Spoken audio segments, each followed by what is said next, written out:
Namaste and Jai Bhagwan to all of you. Thank you, Master, for giving me this opportunity to share with you some experiences, some thoughts, some insights that I've been developing over 50 years, working with companies, with prime ministers, with people. What is it all about? It's about change. I would say nothing new if I say there is change. Change has been going on forever. From the Big Bang, maybe even before that. And it will go forever. So what? Whenever there is change, there are problems. Why problems? Because what is change? Something new. And then when you're confronted with something new, you have to decide what to do about it. It's like coming to an intersection in a foreign country, something new, and now you have to decide, do I go left, do I go right, do I go back, what do I do? Some people cannot make a decision. They say, I don't know what to do. Uncertainty, I don't have enough information. I'm not going to decide. Well, you just decided. What did you decide? To stay where you are. And maybe that's the worst decision you can take. Why? Because even if you are on the right road,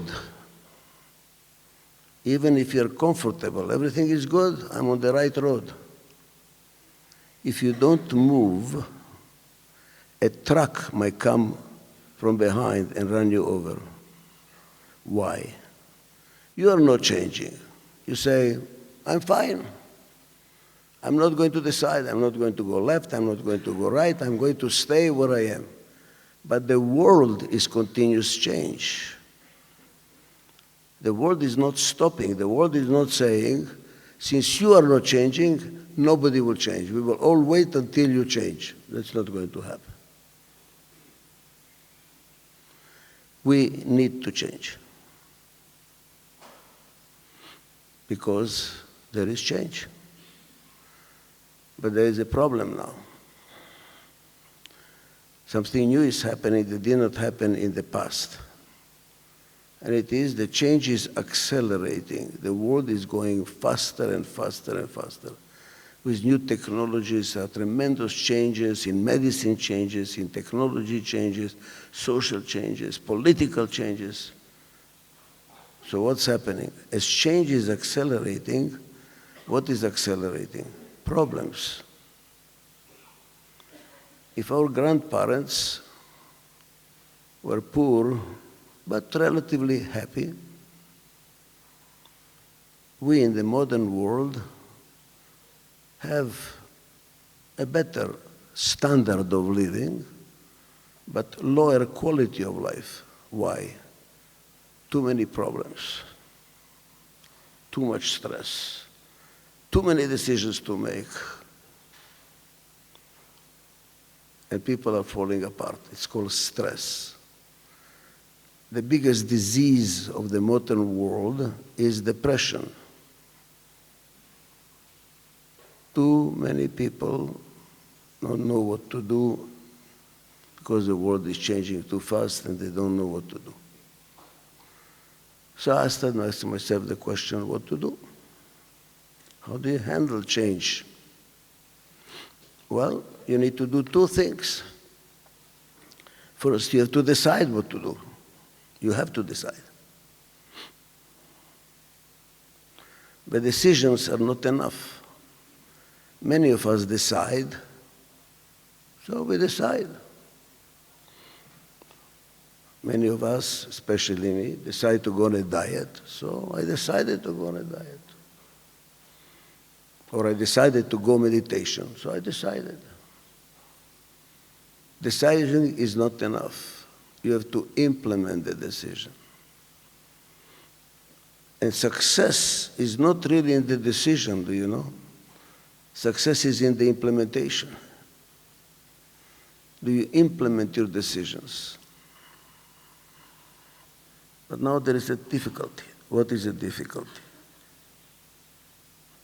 In life, making a good decision, especially in change, and always being right, always making the right decision, never making a mistake. Good luck. It does not happen. If you know the Old Testament, even God makes mistakes. He was very upset with the world because people were not righteous. So he brought the flood. For 40 days it was raining. God killed everybody to teach us a lesson to be righteous. And then God said, I made a mistake. I cannot make people righteous. Do you hear? God admits he's helpless with us. The God that created everything, the most powerful thing, is helpless with people. Cannot make us righteous. And also God is forgetful. He says, next time I start the rain, just to remember to stop making the same mistake again, I bring the rainbow to remind me to stop. Look how human is God. He admits he's helpless. He admits he's forgetful. So who are we to be more than God? Never to make a mistake. So the first thing is humility. So we are not perfect. Nobody is perfect. So if nobody is perfect, does it mean that the whole world will be badly managed? We will always make mistakes? No. What we need is a complementary team to work together. I am not perfect. You are not perfect. But together, we can be perfect. Why? What I am weak in, you are strong in. And what you are weak in, I am strong in. Like this wedding I just observed now. If you look at it, all marriages are a complementary team. You always say, my spouse is different. Why did you marry somebody who is different? To complement you. Together, as a family, we are better than being alone.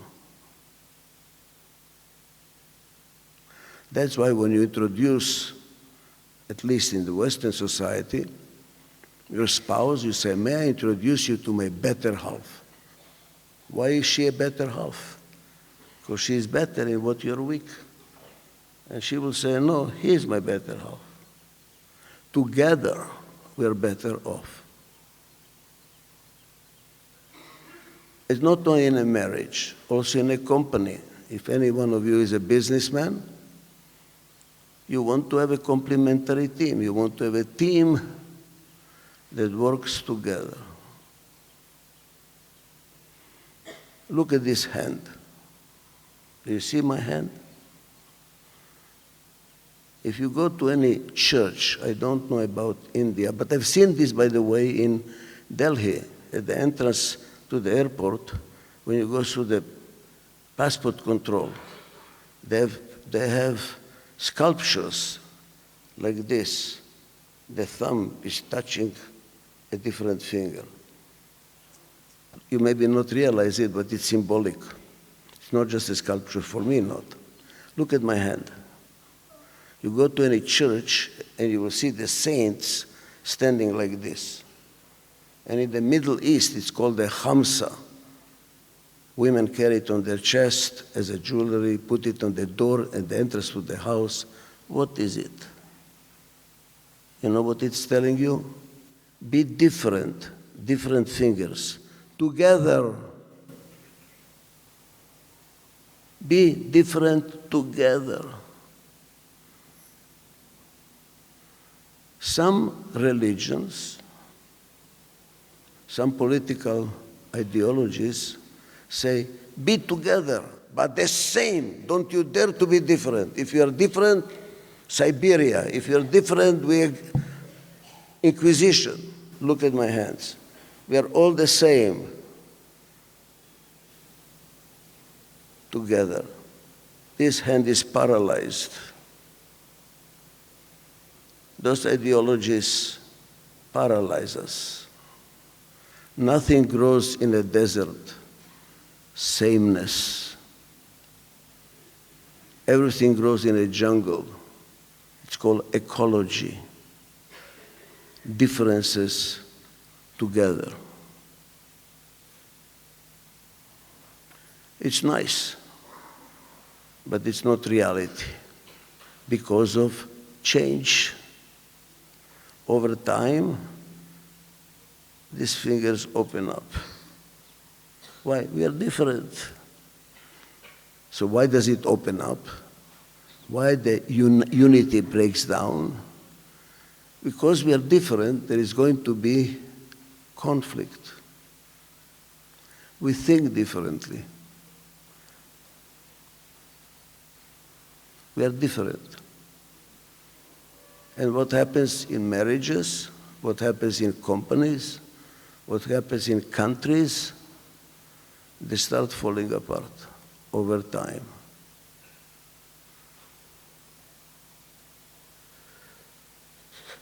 There is another source of conflict, not only the decision making. In order to make a decision, because we are different, we are going to be in conflict. You want this, I want that, you want this. You think this way, I think that way. You want fast, I want slow. You want everything, I want little. Welcome to the real world. Conflict. There's another source of conflict. It's on the implementation side. So you have conflict in the decision because we are different, and there is conflict on the implementation side. Why? Because in order to implement something, you need the cooperation of other people. You are not in a vacuum. You need the cooperation of your neighbors. You have the cooperation of the people in your company. You need the cooperation of your children. You need cooperation. In order for people to cooperate, there must be common interest. We are together. We have common interest. Well, guess what? There is no common interest. Don't hold your breath. It changes. Even in a marriage, we started together and things happen. There is no common interest. I have no common interest. I have a conflict in my head, right here, 6 centimeters from each other. My brain tells me, don't eat that cake. 30 seconds on your lips, lifetime on your hips. Don't eat that cake. And my taste bud says, eat it, eat it, eat it. And I have a conflict right here. Life is conflict. You want to sleep, but there is work to do. You want to go on vacation, but conflict. Now hear me well. The more change, the more problems, the more conflict. The world is falling apart.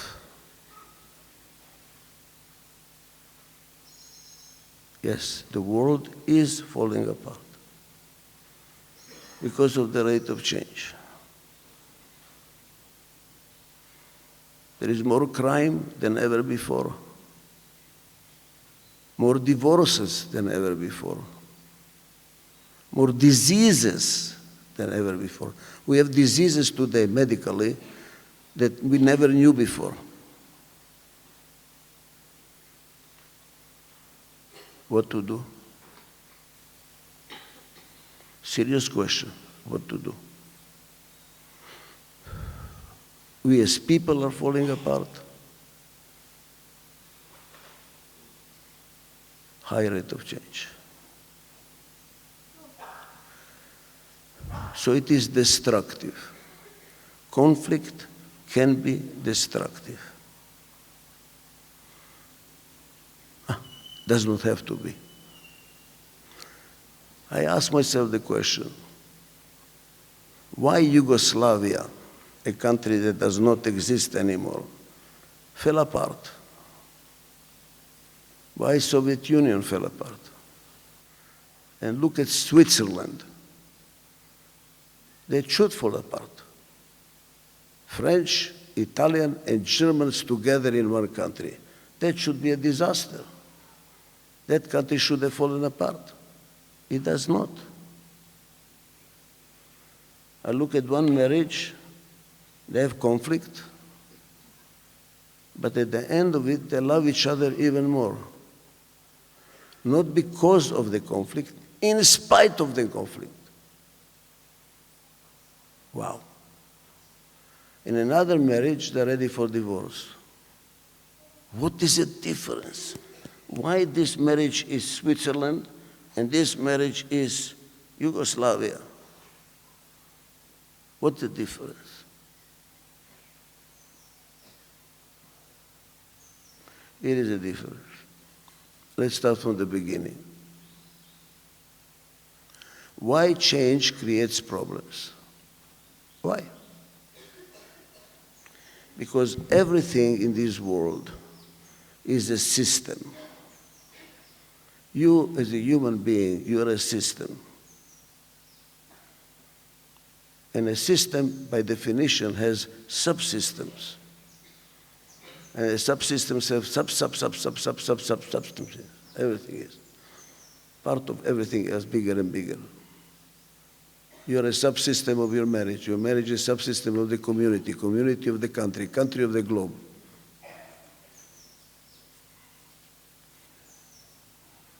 A company has subsystems, marketing, sales, production, finance, human resources. When there is change, the subsystems do not change together. Some change faster than others.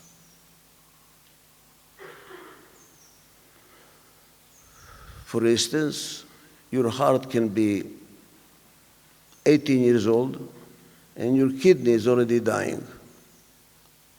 My case. I lost my kidney. Changes faster. If you drink too much, your liver will go faster.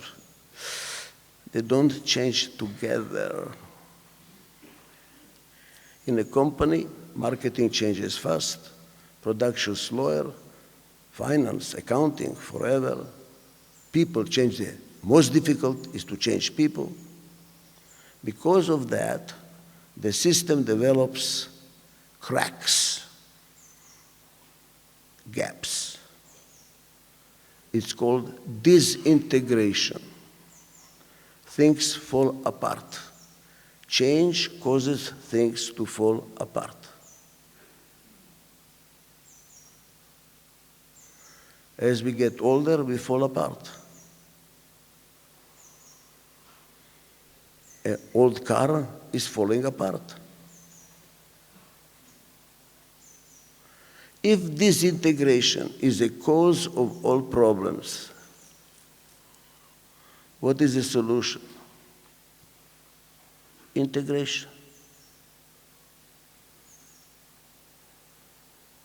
Integration. And now the question is, how do you integrate?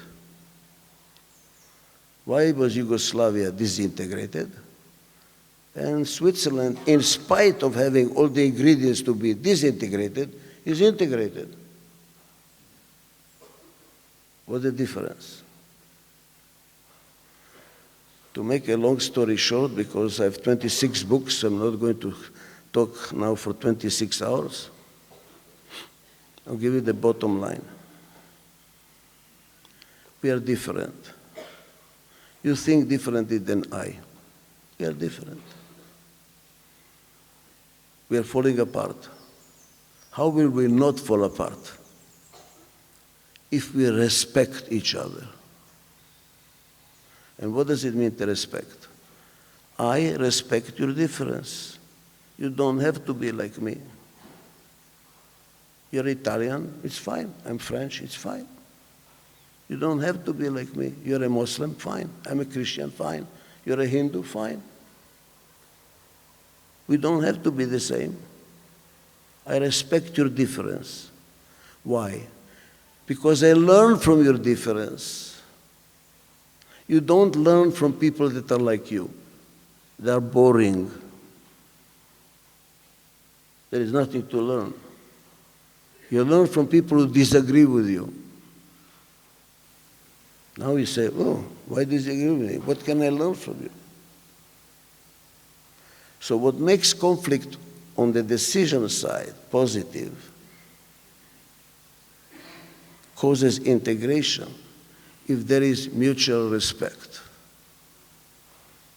I accept your difference because I can learn from it. And you accept my difference because you can learn from me.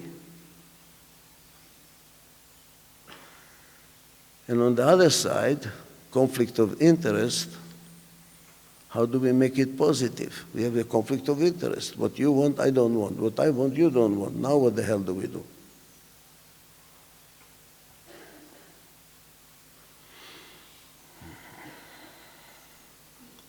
There is an expression, I think, in most languages that say, life is give and take. A good marriage is a give and take. We have a conflict of interest, but it's more important to you. We'll do it your way, not a big deal. Next time we'll do it my way. Doesn't have to be always my way. Doesn't have to be always your way.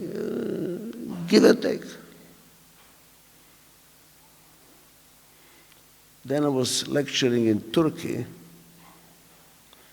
and an executive came to me and says, Dr. Adizes, in Turkish, we don't say give and take. We say take and give. Oops, I got it. When you give, eventually it will come back. You trust. When you say, first I take, then I see what I want to give, there is no trust. So what makes conflict of interest positive if there is mutual trust? Do we trust each other? So how do you integrate if there is mutual trust and respect? Not good enough. Now I'm going to come to heartfulness.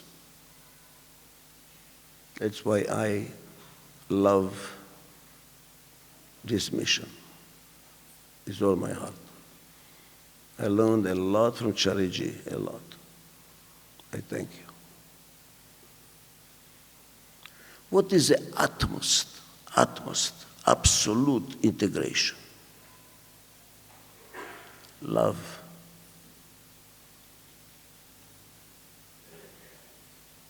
Love is not give and take. You just give. You don't take your children to play somewhere and feed them because they're going to give it back to you. You do it because you love them. In the giving is a taking. In the giving is a taking.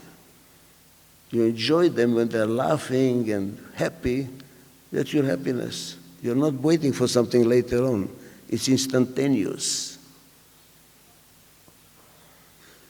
When you love, you don't think, you don't make accounting, you don't do cost-value relationship. How much am I giving? Am I getting it back? Did they return it back to me? None of that. Love is absolute. And love solves all problems.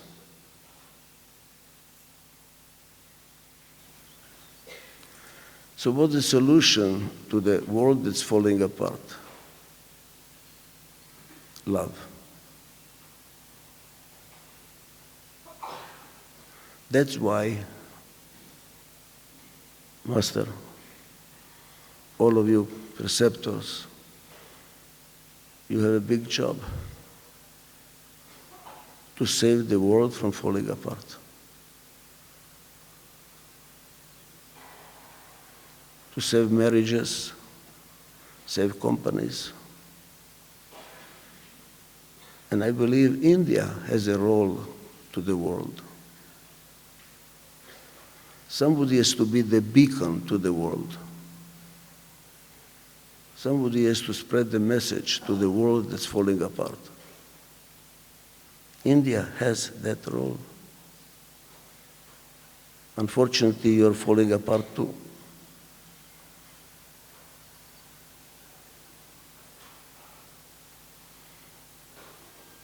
I come from the West and everybody's saying, what's the future of the world?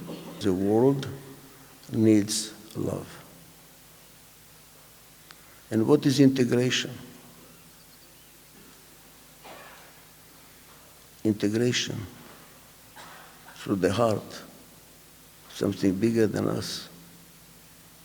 And what is yoga? The word yoga is integration, unity. India has a message for the world. So the trick is not to stop change.